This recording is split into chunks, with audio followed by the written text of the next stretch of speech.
सामयिक में सबसे पहले चारों दिशाओं में आवर्त करते हैं ना। तो हम लोग जो करते हैं ना, पहले क्या करते हैं, पूर्व दिशा में करते हैं ना। कैसे? खड़े होकर के। तो हम लोग खड़े होकर के वो चारों मतलब पूर्व दिशा में नमोस्तु करते हैं। जितने भी कृत्रिम अकृत्रिम चैत्यालय हैं उनको नमोस्तु करके, नमस्कार करके, और फिर पूर्व दिशा के बाद दक्षिण दिशा में भी करते हैं खड़े होकर के, फिर पश्चिम दिशा में करते हैं खड़े होकर के, उत्तर दिशा में करते हैं बैठ करके। तो चारों दिशाओं में आवर्त कहलाता है। यानी अब हमारी दिग्बंधन बोलते हैं इसको ना, दिशाओं का बंधन हो जाता है। अब सामयिक में क्या करना है, तो णमोकार मंत्र की 5 माला हम लोगों को आचार्य ऋषि ने ब्रह्मचारी अवस्था में बताई थी। अभी भी अपनी अनुकूलता अनुसार 48 मिनट की सामयिक करना आवश्यक होती है। सामयिक पाठ करते हैं तो 10-12 मिनट उसमें लग जाते हैं, तो 1 घंटे की सामयिक इस प्रकार से मुनि राजों को, आरिकाओं को, इलक चुल्लक सबको आवश्यक है। प्रतिमाधारी जो रहते ना, वो भी जो अभ्यास करते हैं वो अभ्यास के रूप में करते हैं, और जिनकी जैसी प्रतिमा है उसके अनुसार सामयिक करते हैं। सामयिक का मतलब होता है समता रखना।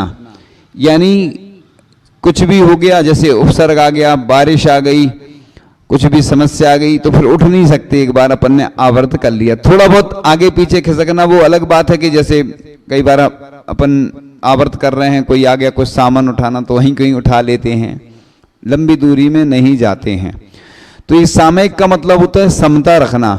वैसे तो मुनिराज की 24 घंटे ही सामयिक होती है, लेकिन 3 बार सामयिक करना बहुत जरूरी है, आवश्यक है। इसलिए सामयिक का मतलब समता रखना, कांच कनक में समता हो, मतलब शत्रु मित्र में। अब उस समय कोई ऐसा एक बार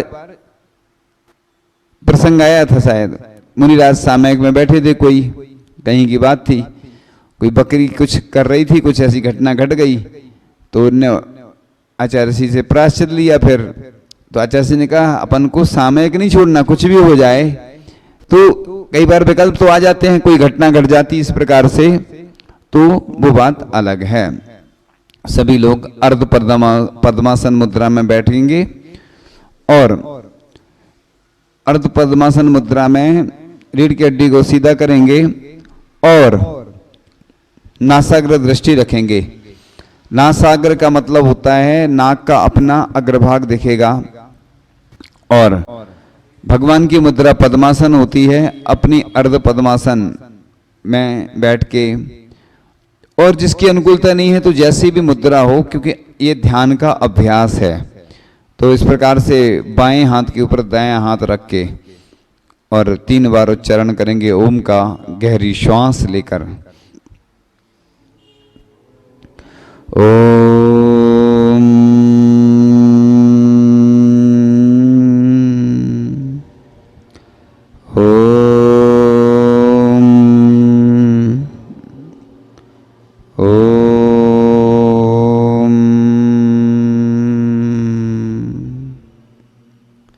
आती जाती श्वासों पर मेरा नियंत्रण है।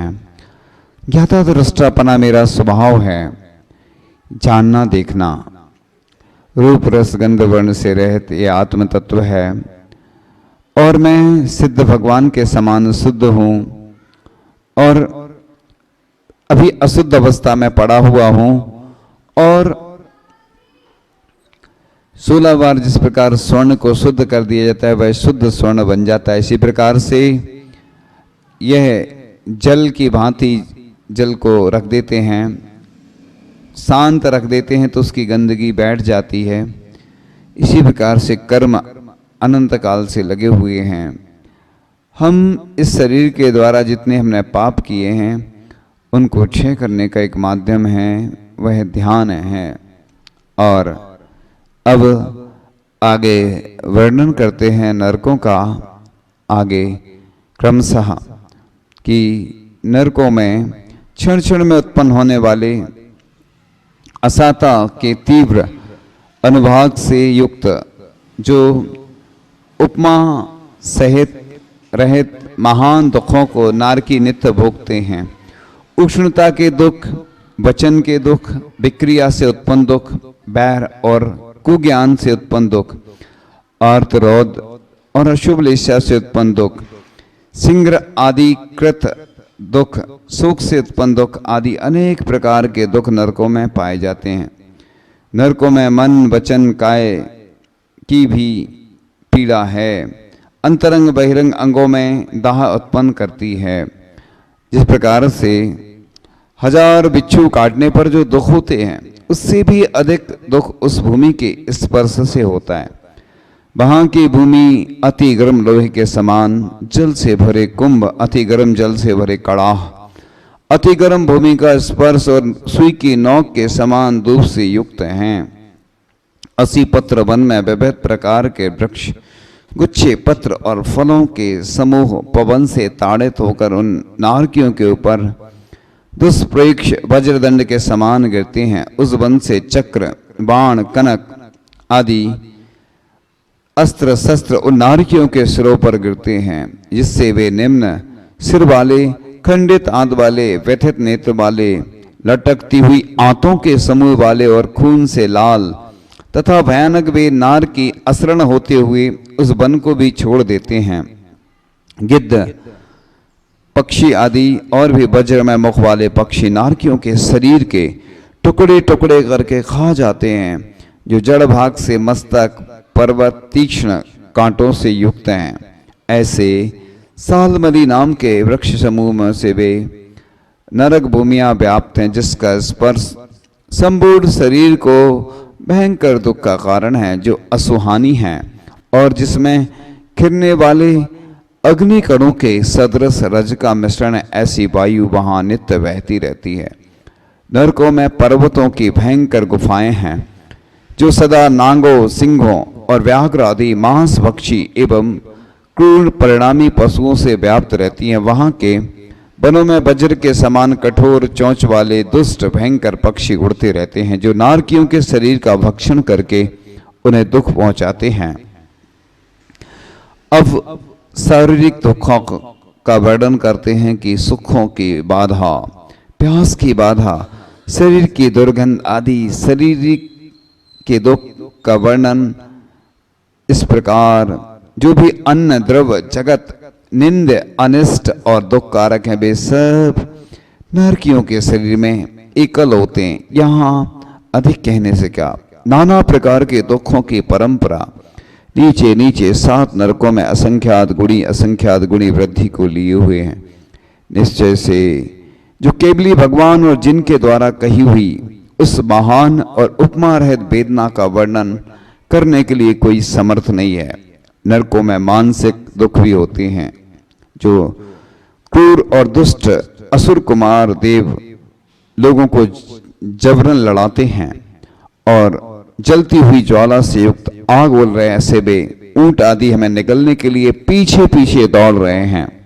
हाथ में तलवार है, जिनके वे निष्कारण युद्ध करने वाले निर्दय और भयंकर नारकी हम लोगों को ताड़ना दे रहे हैं। यह दुख वेदना वे दुर्निर्वाह नारकी अकाल में प्राणों को नहीं हरता। इस प्रकार ये दुख देने वाले संपूर्ण साधन हैं। ये पूर्व जन्म में उपार्जित पाप ही हम खा रहे हैं। हम कहाँ जाएं, कहाँ बैठें, यहाँ कोई भी हमारा रक्षक नहीं है।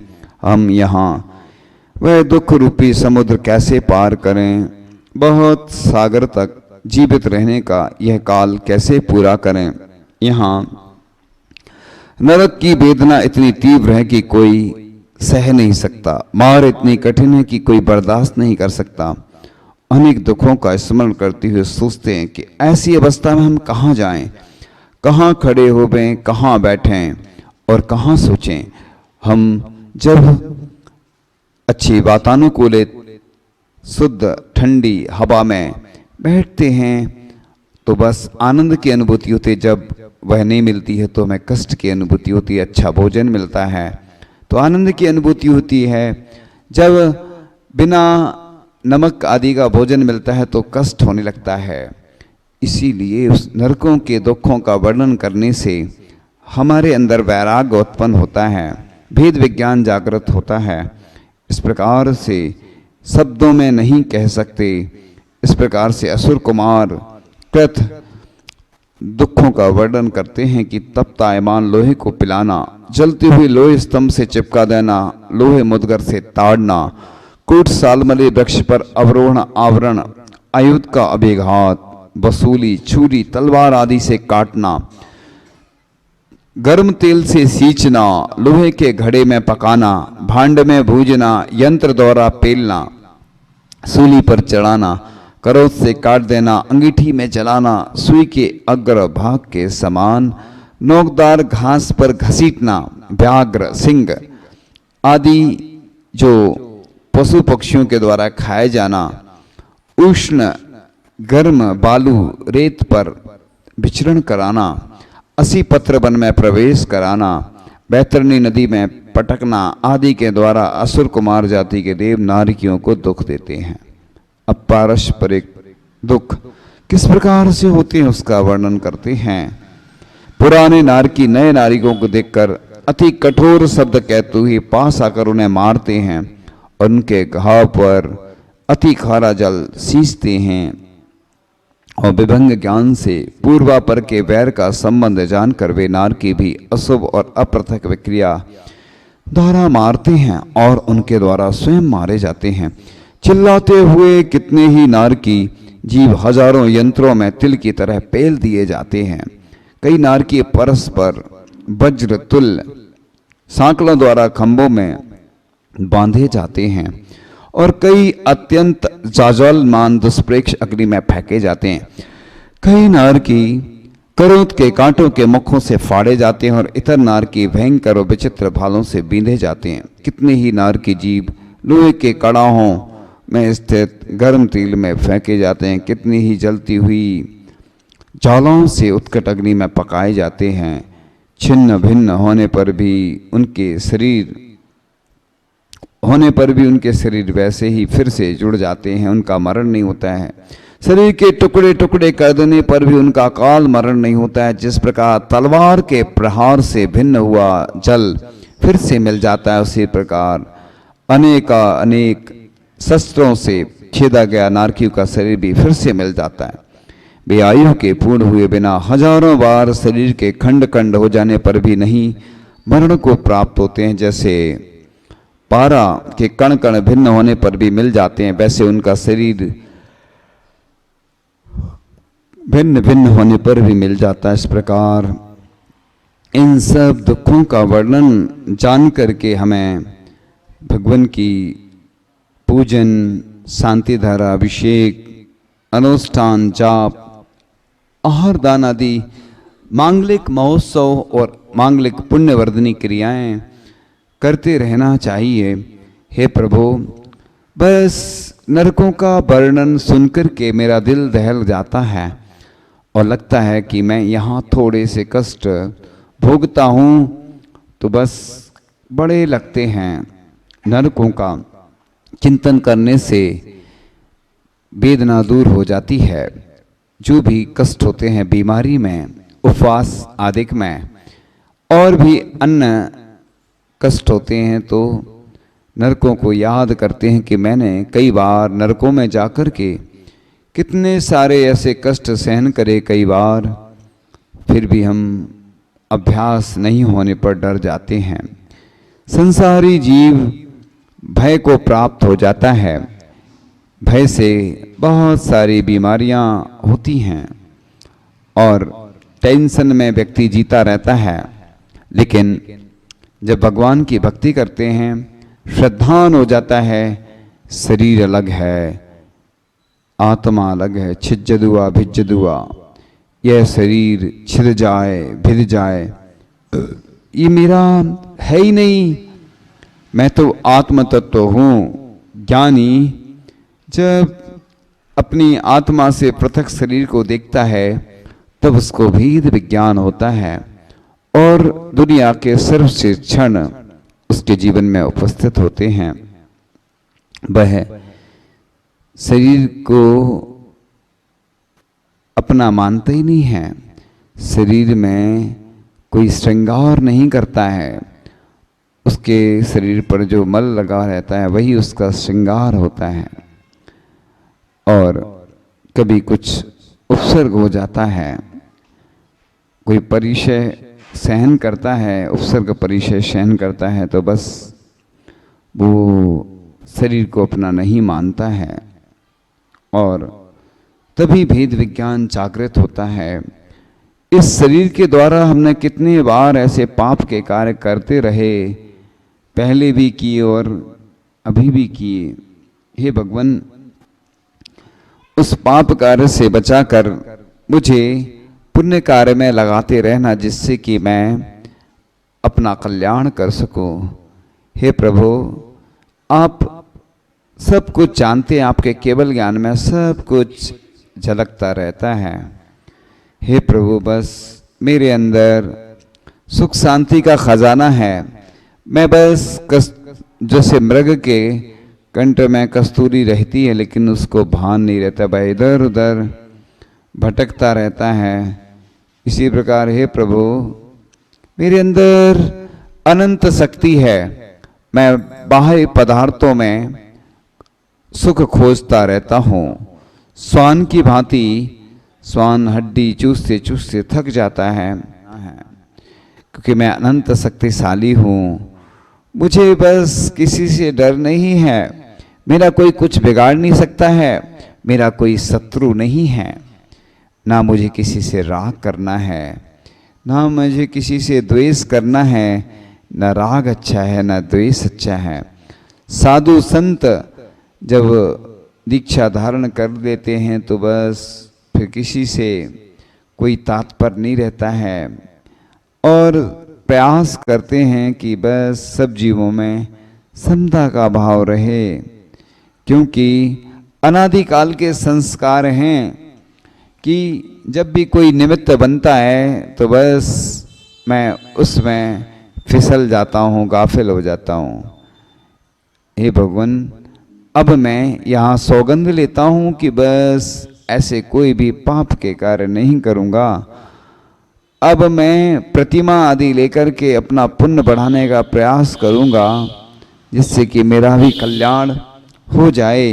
हे प्रभु, मेरे अंदर वह अनंत शक्ति है जो बस उद्घाटित करने की आवश्यकता है। हे प्रभु, मुझे बस अनंत शक्ति को उद्घाटित करना है, मुझे शांत रहना है और मैं बहुत शक्तिशाली ऊर्जामयी हो गया हूँ।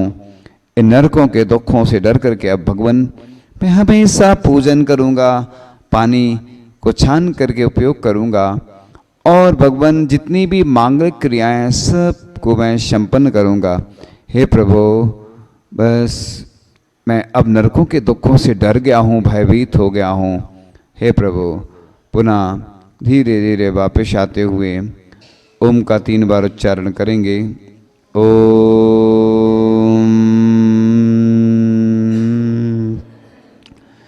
ओम